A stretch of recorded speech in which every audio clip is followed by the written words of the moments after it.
If the goal of government is to be the policeman of the world, you lose liberty. And if the goal is to promote liberty, you can unify all segments. The freedom message brings us together. It doesn't divide us.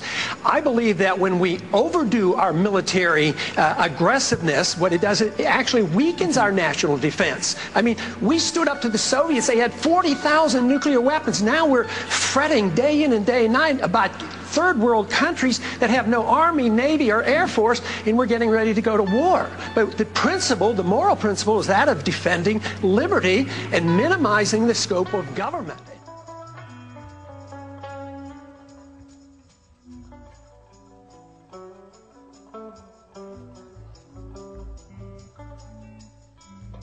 Is war ever justifiable? Sure. If you're attacked, you have a right and an obligation to defend our country, and the Constitution is very clear on that. So yes, in defense, I do not believe there's ever a moral justification to start the war. So World War II, we were justified. Sure. Because of Pearl Harbor. Right. How about going into Afghanistan after September 11th? I voted for that authority to go after those responsible for 9/11. I was very unhappy with what happened because we neglected to pursue Osama bin Laden. We didn't but pursue. We were justified because he was there. He was there, by that country. And they committed a violent act. But that did not mean that they had the authority to occupy and try to transform Afghanistan, which is a problem that has not gone away yet. It's going to be growing. That is a perpetual problem for us because we did not do what we were supposed to do. The Korean War? Totally unjustified. Kosovo? Absolutely unjustified. Vietnam?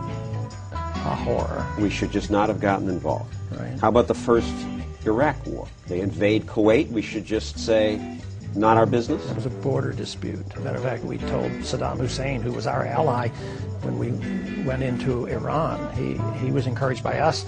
So he told us, he let us know, that he might do it. Invaded the next country and the next country. Well, maybe they should do something about it. I bet Israel would have done something about it, and I bet Saudi Arabia maybe would have talked to Israel. I think if it would have been left to the region, they might have taken care of Saddam Hussein in 1990, and we wouldn't have the problems we have today.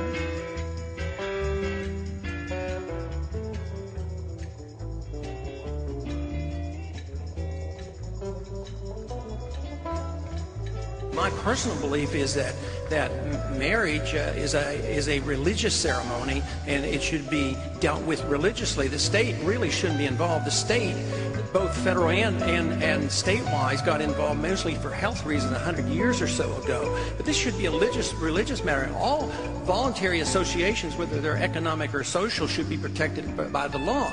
But to amend the Constitution is totally unnecessary.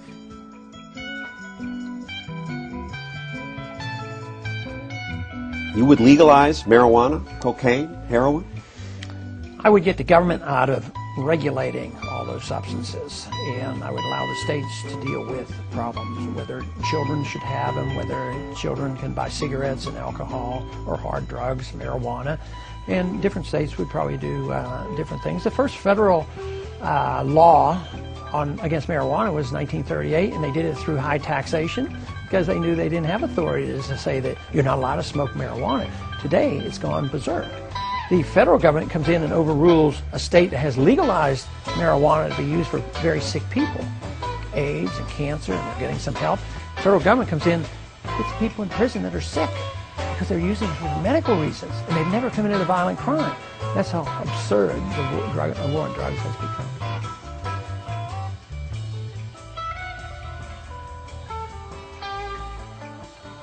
So you're suggesting that I'm not electable and the Republicans don't want me because I'm a strict fiscal conservative? Because I believe in civil liberties? Why should we not be defending civil liberties? And why should we not be talking about foreign policy that used to be the part of the Republican Party? Mr. Republican Robert Taft didn't even want us to be in NATO. And you're saying now that we have to continue to borrow money from China to finance this empire that we can't afford? Let me see if I get this right. We need to borrow $10 billion from China, and then we give it to Musharraf, who's a military dictator who overthrew an elected government, and then we go to war, we lose all these lives, promoting democracy in Iraq. I mean, what's going on here?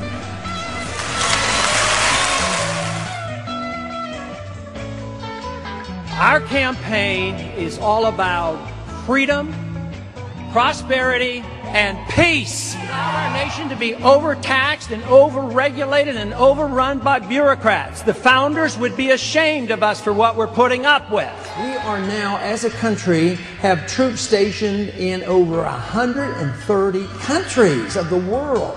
One of the solutions that I would propose, and one of the things a president could do, is bring the troops home. Of course, that doesn't mean just bringing them home from Iraq and the Middle East. It also means bringing them home from Korea, bringing them home from Europe, bringing them home from Japan. Not want to run your life, your family, or your religious beliefs